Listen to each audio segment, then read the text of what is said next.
Hello everyone welcome to my channel. तपाईहरुलाई यस च्यानलमा हार्दिक स्वागत गर्न चाहन्छु।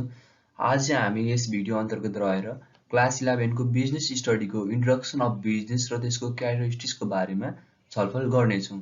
तपाईहरुले यस भिडियो अन्तिमसम्म हेरिदिनुहुन्छ भन्ने मलाई आशा छ, किनकि तपाईलाई कन्सेप्ट क्ल्यारिटीको लागि भिडियो चाहिँ नछुटाइकन अन्तिमसम्म हेरिदिनु होला। टपिक इजी छ, तपाईले इजिली बुझिहाल्नु हुनेछ। आउनु सुरु गरौँ।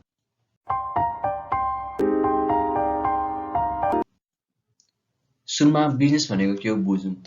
एउटा सानो introduction. Business is an economic activity of human being which is concern with earning money through customer satisfaction. Business भनेको कस्तो गतिविधि अरे? इकोनोमिक एक्टिभिटी, आर्थिक गतिविधि। कसको भन्दाखेरि ह्युमन बिङको, अभियसली होइन, which is concern with earning money, पैसा कमाउनेसँग सम्बन्धित हुन्छ। अब बिजनेस भन्ने बित्तिकै एउटा हामीलाई थाहा छँदैछ नि होइन, त्यो पैसा कमाउनेसँग सम्बन्धित हुन्छ भनेर, प्रफिट कमाउनेसँग सम्बन्धित हुन्छ भनेर।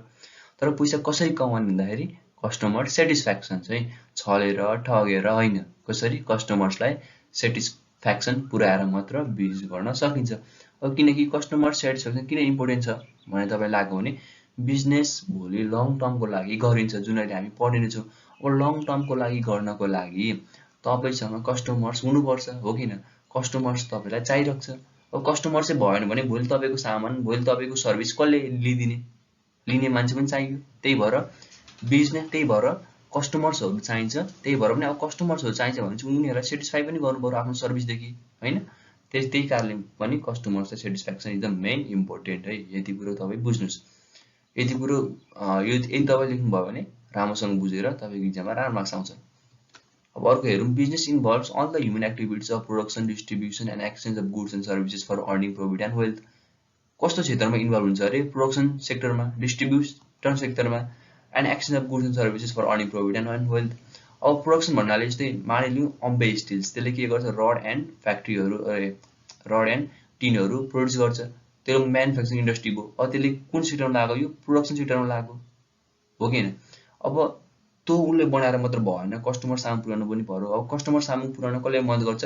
डिस्ट्रिब्युटरले। डिस्ट्रिब्युटर भनेको को हो? ट्रेडिङ अर्गनाइजेसनहरू। अब हामीले सिम्पल भाषामा बुझ्दाखेरि हार्डवेयर पसलहरू भनौँ न, जहाँबाट हामी रडहरू होइन फलामहरू किन्छौँ, हो, तिनले के को रोल खेल्छन् त? डिस्ट्रिब्युटरको रोल खेल्छन्। हामी सामु पुर्याउनको लागि तिनीहरू डिस्ट्रिब्युटर रोल खेल्छन्। र बल्ल अब हामी त्यो सामानलाई हामी किन्छौँ र उनीहरूले गुड्स दिन्छन्, हामीले पैसा दिन्छौँ भनेपछि यो एक्सचेन्ज भयो है। Exchange of goods and services for earning profit and wealth. यति कुरो तपाईँ बुझ्नुहोस् है। प्रोडक्सन सेक्टरमा distribution and exchange of goods and services. अब अर्को, it's main motive is to earn profit. Obviously business भनेको प्रफिट कमाउनको लागि नै खोलिएको हो। न त तपाईँ आफै भन्नुहोस् न, तपाईँ 500 रुपियाँको कुनै पनि सामानलाई, एउटा 500 रुपियाँ कुनै पनि सामानलाई पसलेहरूले लुगा किन्न जाँदाखेरि, तपाईँ लुगा होस् अथवा अन्य कुनै होस्, किन 1000, 1500 डबल ट्रिपल भनिरहेका छन् त? किनकि they want to earn profit, हो किन? उनीहरूले त्यहाँबाट फाइदा कमाउन चाहन्छन्, हो। त्यही भएर मेन मोटिभ, अल्टिमेट मोटिभ भनेकै के हुन्छ? प्रफिट कमाउने हुन्छ। कुनै पनि बिजनेसको मोटिभ भनेको चाहिँ सोसल वेलफेयर गर्ने, समाज सेवा गर्ने हुँदैन। अभियसली गर्छन् उनीहरूले, समाज सेवा पनि गर्छन्, डोनेसनहरू दिन्छन्, तर उनीहरूले त्यही प्रफिट कमाएकै हिस्साबाट उनीहरूले अरूलाई दिन्छन्। त्यो डोनेसन रूपमा पनि त्यही प्रफिटबाटै दिने हुन् भनेपछि प्रफिट त चाहिने नै रहेछ भन्ने कुरा हामी यसरी बुझ्न सकिन्छ। अब अर्को हेरौँ। Countries with high business activities are more developed in comparison to others. अब हेर्नुहोस् है, जुन कम्पनीहरू जुन देशहरू हाइली डेभलप छन्, मानिलिउँ युएसए है। युएसएमा कस्ता कस्ता कम्पनी छन्? तपाईँ हामी गुगल जुन युज गरिरहेको छौँ होइन, कम्प्युटर चलाउँछौँ, गुगल भयो, माइक्रोसफ्टहरू भयो होइन, टेस्लाहरू भयो, अब यी सबै युएसएमा छन्। अब यिनीहरूले जिडिपीमा ठुलो रोल खेलिरहेको छन्। त्यही भएर युएसएको अर्थतन्त्र अरूभन्दा बलियो छ। अब हाम्रो देश, तपाईँ उनीहरूको देशको कम्पेरिजन गर्नुहुन्छ भने कम्पेरिजन कुनै पनि सीमामा गर्न मिल्दैन। कसरी भन्दाखेरि हाम्रो कन्ट्रीको जति पनि होल जिडिपी छ है, होल जिडिपी छ, उनीहरूको एउटा सिङ्गल कम्पनीले त्यत्रो जिडिपी अझ धेर ल्याउँछ क्या। गुगलको एउटा सिङ्गल जिडिपी भनेको हाम्रो टोटल जिडिपी जतिभन्दा बढी नै छ क्या। हाम्रो कम छ, उनीहरूको एउटा कम्पनीसँग नि हाम्रो तुलना गर्न मिल्दैन, त्यत्रो ठुलो जिडिपी छ उनीहरूको। भनेपछि यहाँबाट के बुझ्न सकिन्छ भने पनि कन्ट्री डेभलप हुन पनि के चाहिने रहेछ? बिजनेस एक्टिभिटिजहरू प्रशस्त मात्रामा चाहिने रहेछन्। जस कारणले गर्दाखेरि चाहिँ एउटा कुनै पनि कन्ट्री डेभलप हुन सक्छ, डेभलप हुन त्यसको पोसिबल छ। यसरी पनि हामी बुझ्न सकिन्छ। मलाई लाग्छ तपाईँहरूलाई यो बिजनेसको एउटा सानो इन्ट्रोडक्सन्स र यो कन्सेप्ट चाहिँ क्लियर भयो होला। अब हामी क्यारेक्टरिस्टिक्सतर्फ लागौँ। क्यारेक्टरिस्टिक्स अफ बिजनेसमा हामी यी पोइन्टहरूको छलफल गर्नेछौँ। तपाईँहरू यहाँ स्क्रिनमा पनि हेर्न सक्नुहुन्छ। तपाईँहरू यहाँ हेर्न सक्नुहुन्छ, यी 8वटा पोइन्ट छन्। हामी यिनीहरूको वान बाई वान डिस्कस गर्नेछौँ। सुरुमा हेरौँ प्रोडक्सन, डिस्ट्रिब्युसन एन्ड एक्सचेन्ज है। अघि मैले तपाईँहरूलाई एउटा सानो इक्जाम्पल दिएको थिएँ अम्बे स्टिल्सको, जसले के प्रोड्युस गर्थ्यो, रड स्टिल्सहरू प्रोड्युस गर्थ्यो। यो कुन सेक्टरमा लागेको थियो, प्रोडक्सन सेक्टरमा। भनेपछि यसले प्रोड्युस गरिरहेको थियो भनेपछि एउटा बिजनेस एक्टिभिटी हो कि होइन, उसले प्रोड्युस गर्थ्यो र सप्लाई गर्थ्यो। It's a part of business activity. अब त्यो प्रोड्युस गरेको चिजलाई उसले डिस्ट्रिब्युट के मार्फत डिस्ट्रिब्युट गर्थ्यो भन्दाखेरि ट्रेडिङ अर्गनाइजेसनहरू मार्फत भयो है। हार्डवेयर, अब हामीले इक्जाम्पल सिम्पल इक्जाम्पल बुझ्दाखेरि हार्डवेयरहरू हो, यिनीहरूबाट कस्टमर सामु, फाइनल कन्ज्युमर सामु पुग्थ्यो र फाइनली त्यो गुड्स चाहिँ मनीसँग एक्सचेन्ज हुन्थ्यो हो। यी भनेका चाहिँ production, distribution and exchange of goods and service are the part of business activity. यिनीहरू चाहिँ एउटा बिजनेस एक्टिभिटीका पार्टहरू हुन् है। Manufacturing organisation involve in productions of usable goods and service by raw material. Similarly मैले भनिहालेँ, अब म्यानुफ्याक्चरिङ इन्डस्ट्री अम्बे स्टिल्स होइन, र मेटेरियल्सहरू युज गरेर उसले के गर्छ, प्रोड्युस गर्छ, गुड्स एन्ड सर्भिसहरू प्रोड्युस गर्छ। सिमिलर ट्रेडिङ अर्गनाइजेसनहरू होइन, ट्रेडिङ अर्गनाइजेसन्स चाहिँ हार्डवेयरहरू भयो होइन, होलसेलर रिटेलरहरू भयो, यिनीहरूले के गर्छन्, डिस्ट्रिब्युट गर्छन् र फाइनली त्यो गुड्सहरू चाहिँ उनीहरूले कन्ज्युमर सामु लगेर एक्सचेन्ज गर्छन्। अब सेकेन्ड पोइन्टमा हामी हेरौँ कन्टिन्युस प्रोसेस अरे। अब continuous process, business is a continuous process for long duration of time. तपाईँ यहाँ एउटा कुरो बुझ्नुहोस् है, बिजनेस भनेको सर्ट पिरियड अफ टाइमको लागि गरिँदैन। आज गरियो, भोलि गरिएन, पर्सि गरियो, निकोर्सि गरिएन, यस्तो खालको हुँदैन। बिजनेस भन्ने बित्तिकै लङ ड्युरेसनको लागि गरिन्छ। मानिलिउँ तपाईँको घरमा सागसब्जी होइनहरू टन्नै छ, अब तपाईँले कन्ज्युम गरेर पनि केही उब्रिने भयो होइन, धेरै उब्रिने भयो। अब तपाईँले सोच्नुभयो कि यो त्यत्तिकै राख्नुभन्दा बरु बजार लगेर केही बेचौँ न भन्ने तपाईँकोमा आइडिया आयो मनमा। अब आइडिया आइसकेपछि के भन्दाखेरि तपाईँले लगेर बेच्नुभयो र तपाईँले अब बेलुका ल्याउनु भयो, त्यो बेचेर कति रुपियाँ भएको थियो तपाईँले ल्याउनु भयो। अब तपाईँले भन्नु, मम्मीले आज मैले बिजनेस गरेर लिएर आएँ, यी आज मैले 500 रुपियाँ कमाएँ, मैले बिजनेस गरेँ भनेर तपाईँहरू भन्नुहुन्छ अभियसली पनि होइन, जो पनि भन्छ। अनि अब तपाईँले वास्तवमा यहाँनिर बिजनेस गर्नुभएको हो कि होइन, तपाईँ अब आफै छुट्याउनुहोस्। तपाईँले यदि त्यो भेजिटेबल्स डेली रूपमा होइन, दैनिक रूपमा तपाईँले बेच्नु भएको थियो भनेदेखि, कन्टिन्युस रूपमा बेच्नु भएको थियो भनेदेखि त्यो तपाईँको लागि बिजनेस हुन पुग्थ्यो। भनेदेखि यदि आज बेचेर भोलि बेच्नुहुन्न, पर्सि बेच्नुहुन्न भनेदेखि त्यसलाई बिजनेस भनिँदैन। बिजनेस भनिनको लागि सिम्पल के कुरा बुझ्नु पर्छ भनेदेखि कन्टिन्युस प्रोसेस हुनुपर्छ, कन्टिन्युस बेसिसमा हुनुपर्छ। अब अर्को हेरौँ रिस्क एन्ड अनसर्टेनिटी। अभियसली अब मान्छेहरू किन चाहिँ बिजनेस नगरेर जागिर गर्छन् त होइन, प्रायः जस्तो मान्छेहरू जागिर खान चाहन्छन् नि, उनीहरूको अब्जेक्टिभ भनेको जागिर खान नि हो, इन्टरप्रेनर बन्ने हुँदैन। किन त, यहाँ रिस्क हुन्छ है, भेरियस अनसर्टेनिटिजहरू हुन्छ। तपाईँले यहाँ मार्केट बुझ्नुपर्ने हुन्छ, तपाईँले थुप्रै नलेजहरू लिनुपर्ने हुन्छ, मार्केट चेन्ज भइरहेको हुन्छ होइन। अब तपाईँ एउटा कन्ज्युमर हुनुहुन्छ होइन, मानिलिउँ तपाईँ एउटा कन्ज्युमर हो, हामी सबै कन्ज्युमर हो।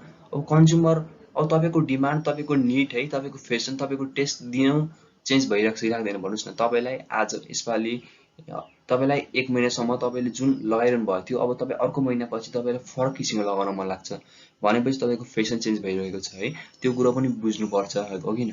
अब रिस्कहरू हुनसक्छ कहिलेकाहीँ, अब अचानक होइन, अब अचानक अब आग लागि जस्ता कुराहरू होइन, थुप्रै कुराहरू हुनसक्छ, अर्थक्वेकहरू आएर डिस्ट्रोय गर्न सक्छ, यस्ता रिस्कहरू हुनसक्छन्, अनसर्टेनिटिजहरू हुनसक्छ होइन। रिस्क अब loss of maybe change customer taste, fashion, habit, fashion हो।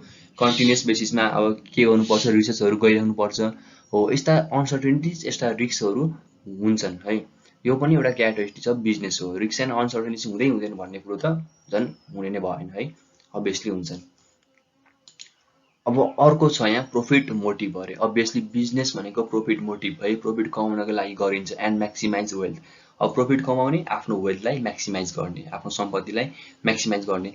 अब तपाईँहरू यहाँ मलाई भन्नुहोस् न, यदि तपाईँहरूको पास यो प्रॉफिट भएन भने होइन, यो प्रॉफिट भएन भने तपाईँहरूको पास यो बिजनेस कन्टिन्युसली कसरी अगाडि बढ्न सक्छ त, आइ भन्नुहोस् त। हो किन, तपाईँसँग प्रॉफिट छ, तपाईँसँग पैसा छ, फर्दर लगानी गर्नको लागि, फर्दर तपाईँको बिजनेसलाई इन्भेस्ट गरेर एउटा एक्सटेन्सन गर्नको लागि तपाईँसँग पैसा छ भनेदेखि तपाईँको बिजनेस कन्टिन्युअस रूपमा चल्छ। यदि तपाईँहरूसँग छैन होइन, प्रफिटै भएको छैन होइन, लसमा गइरहेको छ भनेदेखि भोलि त्यो बिजनेस कन्टिन्युअसली जान सक्दैन। त्यही भएर भोलि तपाईँले बन्द गर्नुपर्ने हुन्छ। त्यस कारणले पनि प्रफिट भनेको के छ, मेन इम्पोर्टेन्ट छ है। प्रफिट भनेको जसै पनि प्रफिट कमाउनै पर्छ। प्रफिट भएन भने बिजनेस पनि हुँदैन, बिजनेसको अस्तित्व रहँदैन। यति कुरा हामी बुझौँ। अब यहाँनिर तपाईँहरू अब अर्को पोइन्टमा हामी छलफल गरौँ।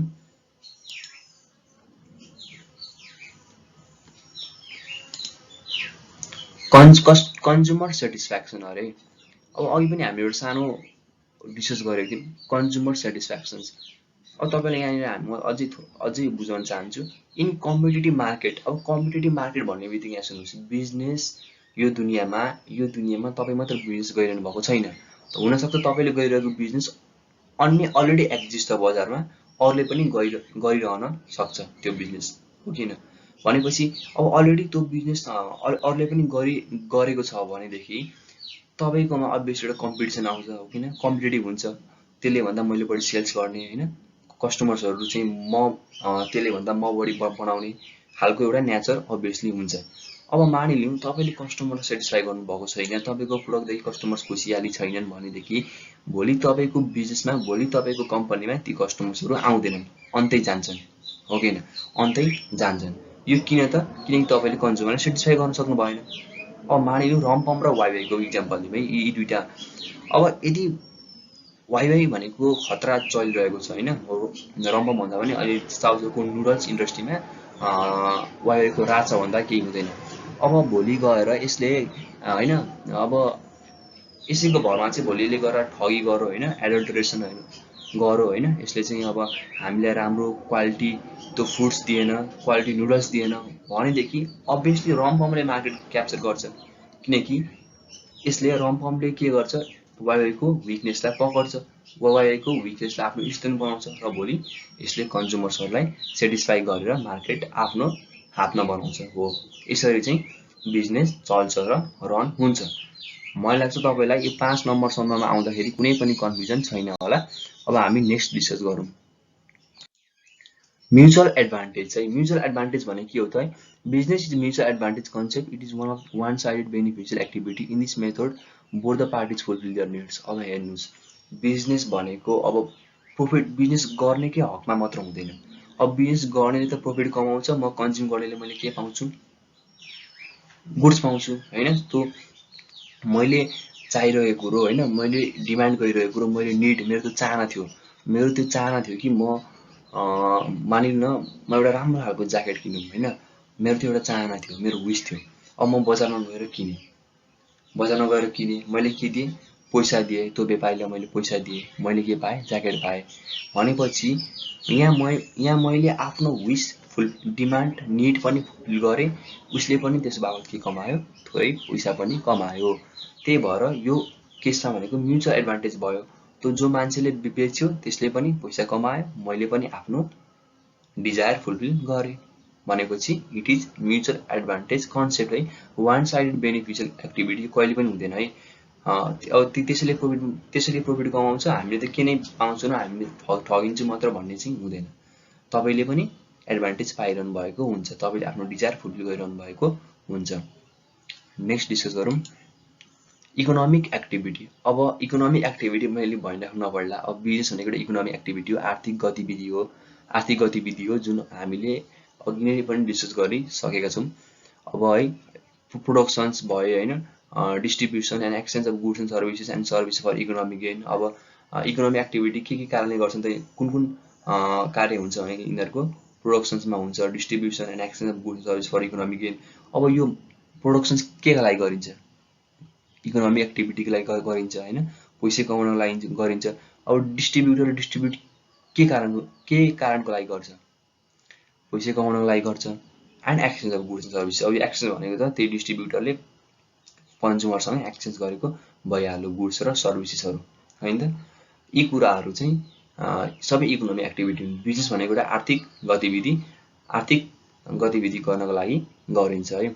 समाजसेवा नन इकोनोमिक एक्टिभिटिज गर्नको लागि गरिँदैन। त्यो भनेको अब आर्थिक मानिलिउँ अर्को वेलफेयर गर्नको लागि त्यस्तो बिजनेस खोलिन्छ भने त्यसलाई बिजनेस भनिँदैन, त्यसलाई नट फर प्रफिट अर्गनाइजेसनहरू भनिन्छ, जुन हामी आउँदा दिनहरूमा छलफल गरौँला ती पनि। अब अर्को छ हाम्रो लास्ट भनेको अर्गनाइजेसन। अब अर्गनाइजेसन भनेको के हो भनेदेखि अब मानिलिउँ तपाईँको बिजनेस छ है, तपाईँको भेरियस शाखाहरू छ है, तपाईँको बिजनेस तपाईँ रन गर्नुहुन्छ, तर त्यसको एउटा मेन हेडक्वार्टर भनेको त तपाईँको एउटा अर्गनाइजेसन हुन्छ नि त।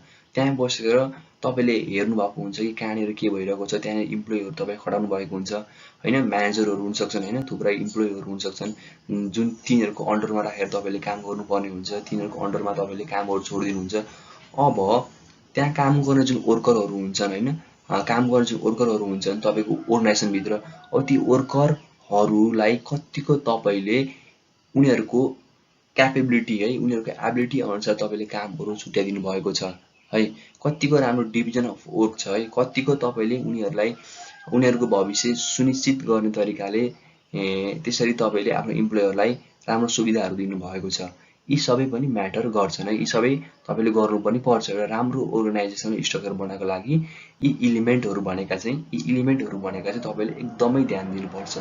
नत्र भने भोलि जे पनि हुनसक्छ, किनकि ह्युमन रिसोर्सेसहरू होइन, तपाईँले ह्युमन रिसोर्सेसहरू युटिलाइज गर्न जानुपर्छ। ह्युमन मेन पावरहरू होइन, स्किल्ड मेन पावरहरू हुन्छन्, अब हो तिनीहरूलाई आफ्नो क्षमता अनुसारको वर्क होइन, अब क्षमता अनुसारको वर्क मात्र नभएर तपाईँको अर्गनाइजेसनभित्र राम्रो प्लानिङहरू पनि बनाउनुपर्छ, पोलिसी मेकिङ होइन, तपाईँले कस्तो पोलिसी बनाउँदै हुनुहुन्छ होइन, तपाईँको बिजनेसमा कस्तो पोलिसी छ, भोलि फ्युचरको लागि तपाईँको प्लानिङ के छ हो, यी सबै कुराहरू पनि तपाईँले समेट्नुपर्छ, राम्रोसँग वेल म्यानेज गर्नुपर्छ, अनि मात्र तपाईँको बिजनेस भनेको एउटा सक्सेसफुली अगाडि बढ्न सक्छ। अर्गनाइजेसनले पनि ठुलो भूमिका खेल्छ। आज अब हाम्रो 8 पोइन्ट क्याट स्टडीको बारेमा पनि हामीले छलफल गरिसक्यौँ। आई होप तपाईँहरू सबैजनाले राम्रोसँग बुझ्नुभयो होला जस्तो मलाई लाग्छ। नबुझेका कुराहरू म तपाईँलाई मेरो फेसबुक प्रोफाइल, मेरो फेसबुकको लिङ्क म डिस्क्रिप्सनमा राखिदिन्छु, मलाई मेसेज गर्नुहोस्, म तपाईँलाई तपाईँको सबै डाउटहरू सल्भ गर्ने कोसिस गर्नेछु। हस्त भिडियोलाई अन्तिमसम्म हेरिदिनु भएकोमा तपाईँलाई धेरै धेरै धन्यवाद। यसै गरी माया सपोर्ट गरिदिनु होला। आउँदा दिनहरूमा म यो पार्ट 1 भिडियो म फेरि पनि धेरै इकोनोमिकको एकाउन्टको पनि भिडियो लिएर आउनेछु। त्यतिन्जेलकासम्म च्यानललाई सब्सक्राइब गरिदिनु होला र बेल आइकनलाई पनि प्रेस गरिदिनु होला। हस्त आजको लागि यति नै। हस्त, नमस्ते।